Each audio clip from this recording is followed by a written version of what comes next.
Hello students, welcome to Jeevan Jyoti classes. Today we shall discuss for ray diagram for image formation in different position by concave mirror. There are generally 5 cases in which first case is when the object lie somewhere between the center of curvature and infinity. Let us come here, ray diagram. This is object AB. A ray go to parallel from axis, main axis, and after reflection it pass through focus.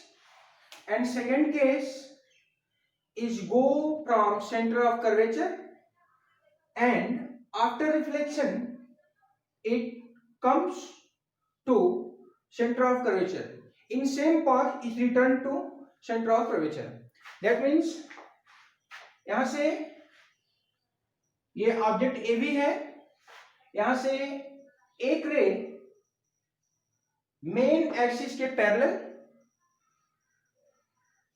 Mirror के ऊपर falls हो रही है और second ray centre of curvature से mirror के ऊपर falls हो रही है. As you know, centre of curvature से चलने वाली रे आफ्टर रिफ्लेक्शन उसी पाथ से वापस रिटर्न हो जाती है. फिर ये दोनों ही रिफ्लेक्टेड रे, ये रूल होता है किसी भी मिरर से दो रिफ्लेक्टेड रे जहां पे इंटरसेक्ट करती हैं वहीं पर इमेज प्राप्त होता है. तो यहां पे दो रिफ्लेक्टेड रे हैं, एक रिफ्लेक्टेड रे ये है और सेकेंड रिफ्लेक्टेड रे यहां से निकल रही है. ये दोनों ही रिफ्लेक्टेड रे जहां पे इंटरसेक्ट करेंगी वहीं पर इमेज प्राप्त होगा. तो ये image A dash B dash के रूप में प्राप्त हुआ है. ऑब्जेक्ट आपका ए बी है और image A dash B dash के रूप में प्राप्त हुआ है. अब इस इमेज के नेचर के बारे में, इमेज का नेचर कैसा है, तो इजिली यू कैन सी जो इमेज है वो अपोजिट है. Opposite means object main axis के ऊपर रखा हुआ है और जो इमेज है वो मेन एक्सिस के नीचे बना हुआ है. तो फर्स्ट नेचर इसका कि इमेज अपोजिट है. सेकेंड, इमेज फोकस और सेंटर के बीच में बनता है. तीसरी बात, जो इमेज है वो रियल है. यह बता दूं, मैं स्पष्ट कर दूं कि रियल इमेज कब होती है और इमेजिनरी कब होती है. रियल इमेज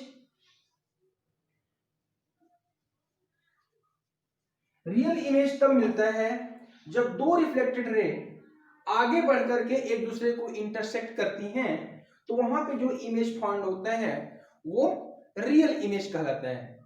यहां पे दो रिफ्लेक्टेड रे आगे बढ़ करके एक दूसरे को इंटरसेक्ट कर रही हैं. जैसे ये इमेज रिफ्लेक्ट होने के बाद अब आगे की तरफ बढ़ रहा है और ये रे यहां से रिफ्लेक्ट होने के बाद ये भी आगे की तरफ बढ़ रही है और दोनों एक दूसरे को जहां पे इंटरसेक्ट किए वहां पे जो इमेज बनेगा वो इमेज रियल कहलाता है. तो यहां पे जो इमेज है वो अपोजिट है और रियल है तथा फोकस और सेंटर ऑफ कर्वेचर के बीच में बना हुआ है.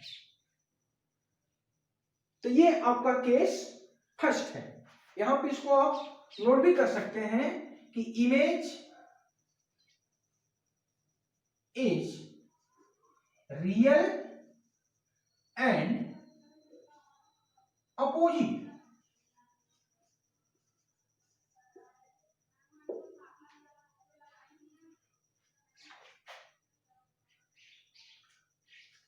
Smaller than object and lie between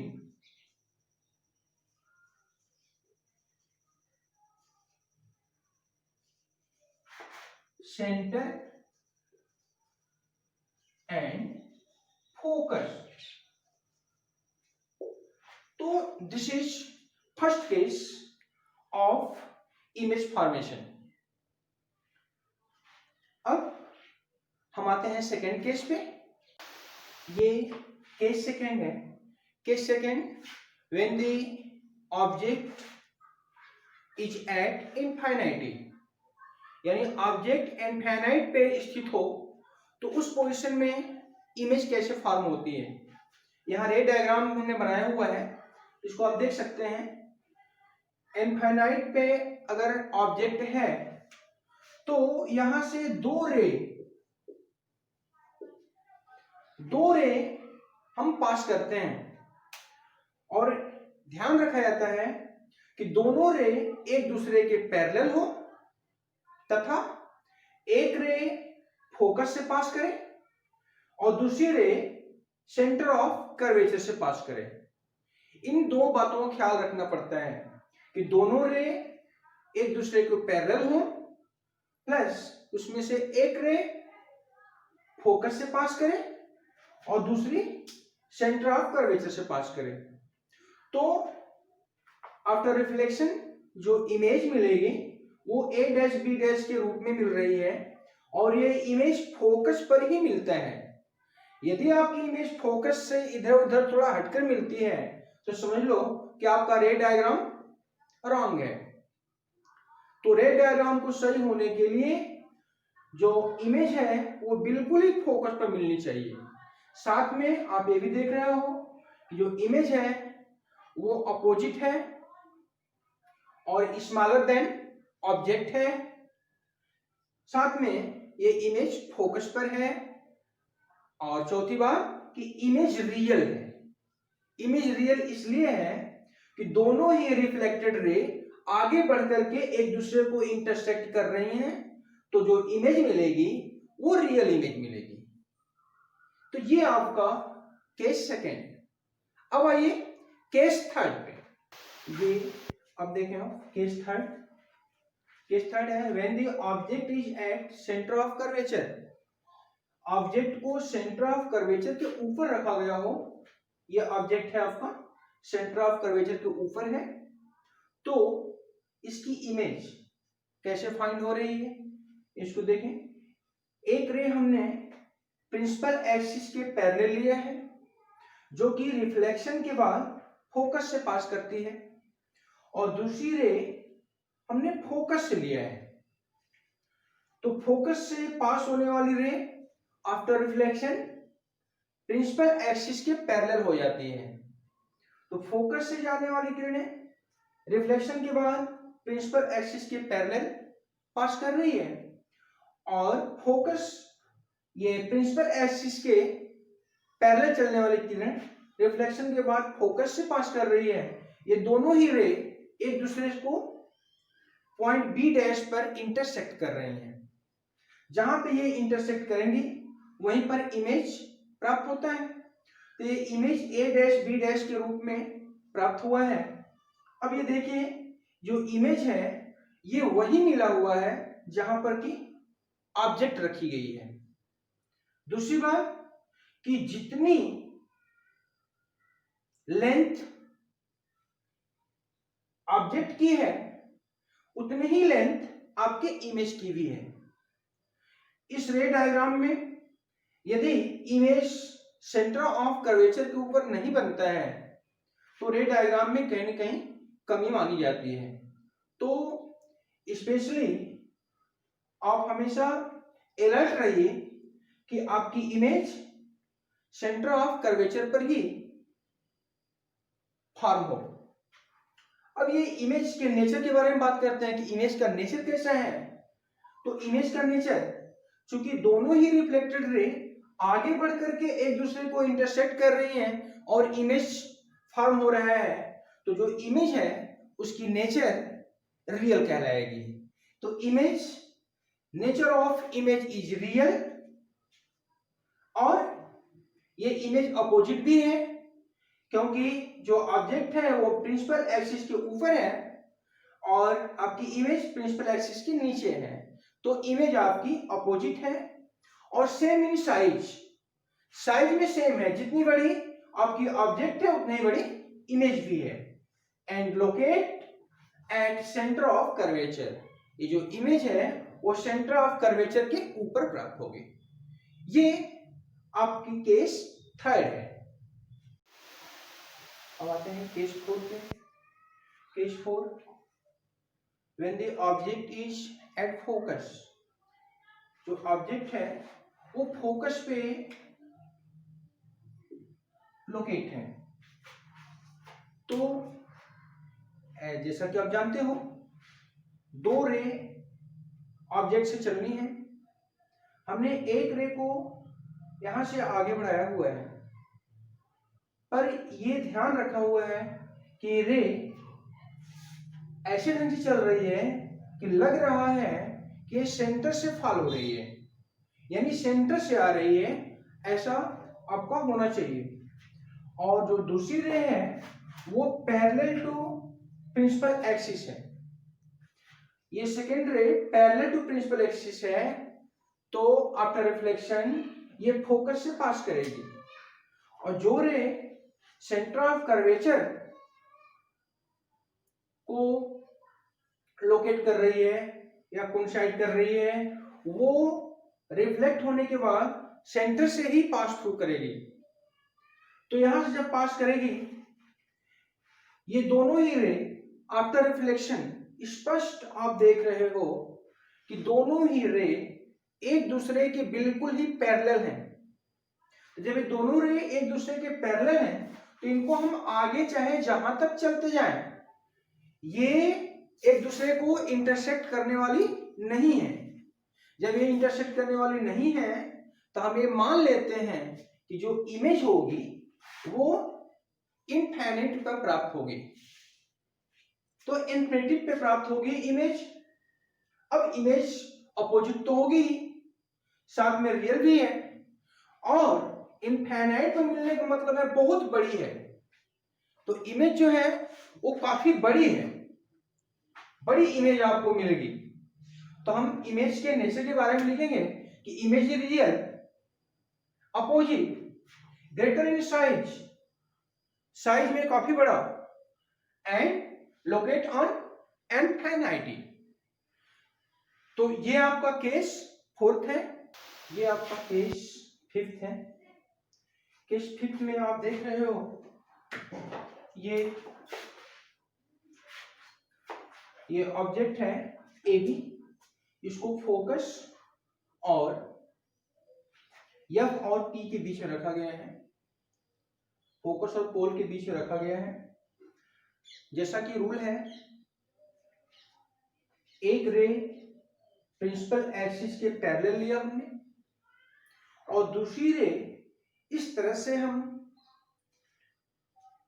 mirror के ऊपर फॉल करा रहे हैं कि वो लगे, ऐसा महसूस हो कि वो सेंटर ऑफ कर्वेचर से आ रही है। तो इमेज अगर सेंटर ऑफ कर्वेचर से, ये जो रे है वो सेंटर ऑफ कर्वेचर से पास कर रही है, ऐसा आपको महसूस होना चाहिए।